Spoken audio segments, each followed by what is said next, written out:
How you doing? My name is Patrick Jackson, and I have two arguments.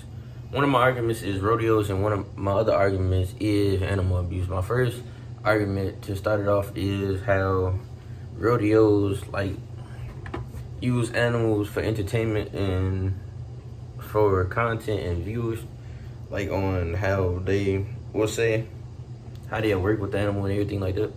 So basically, how they will operate with the animal, they shock the animal to make the animal perform in a particular way that they want the animal to do. Like if the animal don't perform in a particular way that they want it to do, it's either the animal go straight to the kill pen, but every animal at the rodeo is like a 98 percentile, wait no, a 87 percentile that the animal is most likely going to die in the not the habitat, but the living standards that the animals are at the rodeo. So basically, like, people would donate animals or probably let the rodeo rent the animals, like fighting bulls, buck and broncos. It mostly don't even be buck and broncos. It just be regular standard, not regular standard horses, but mixed breed, crossbreed horses, that haven't been broke or tamed, and just to use the animal. So basically, like, how this is, like, they'll put a horse in a side chute, and they'll have the gate man, the one that's holding the animal, then the rider. Then the one that, it'd be like, in every rodeo video, it'd always be 3 men that's at the top of the gate, 2 men that's at the bottom by the gate, then you have the rider. So the man is always the man that's probably in the middle or the left or right that shock the animal to make the animal buck. So how I feel like it's torture. You gotta make, like, some animals, they'll do it just when you open the gate, because it's a tight front girt holding their chest to squeeze, and the horse never really had that on them. So the first operation instinct is going, I got a buck, gotta kick, gotta do something, gotta get the man off my back. And that's how that goes for that one. And the other one is, like, if the animal don't want to buck, like, it'd be some animals that's easy going, or that's like calm, and that you can easily break them. And then it's like, it'd be some animals that be harder to break the more stubborn they are, like the better horse they'll make.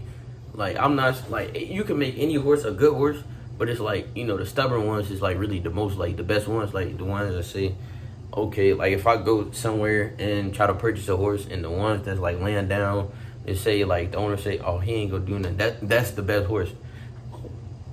And the ones that they, like, the ones that's more active, like, I mean, like, a stubborn horse will be active, but it's like the more and more a stubborn horse, and the more and more you determine that horse to keep pushing and doing all that, that means that's like, it's gonna motivate the horse. Like, when you start him, he's not going to stop. That's why I feel like it's a good horse. But back to the rodeo thing, that's how, like, people will rent, like, the bulls, like in Mexico, like the how this was, the like, they go to the rodeo, then the arena with the people that stab the bull in his top shoulder behind the neck, with some swords. Then bucking bulls. Then broncos. Like, one horse had a seizure and ended up passing away. Then another horse was bucking, broke his leg, and they was telling the viewers and the content that they had EMTs that was on deck trying to save the horse, but really that was just a front.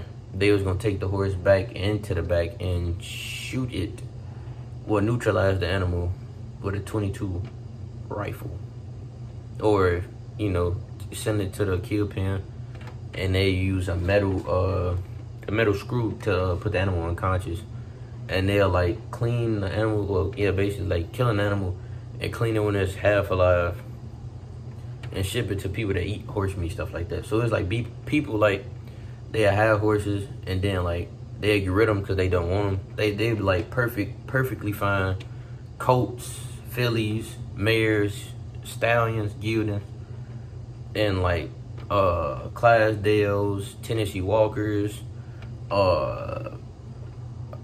what's that other horse? Broncos, Arabian horses. It'd be Mustangs. They are just killed because people don't have the patience to take care of the animal. Like first it starts while like having an animal, then okay, it's good to have an animal because you seen somebody else with the animal. Then you, when you're not financially stable to provide for the animal, like you started, and then you just wanted the animal just because, so it's in your name, so you can have something. And I feel like if you're not financially stable to get an animal, I feel like you shouldn't try to purchase the animal and knowing that you can't take care of it. Now, for my second argument, abuse.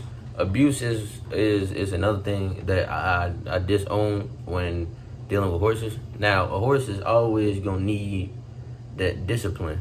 Like if you do something wrong, like you need every horse to own, like to obey, instead of like you just beating on the horse just because like if he walked, turned the wrong way, you beat him. Nah, that's not how I don't condone that. Now every horse horses like kids. They gonna need some discipline from here and there, from anything they do. Like if they kick anything like that, discipline. Now if they bite, try to stomp you, anything, discipline. Now I don't condone when people, like if they fall off the horse because the horse stopped and they don't know how to ride or perform with a horse, or operate a horse or work with a horse.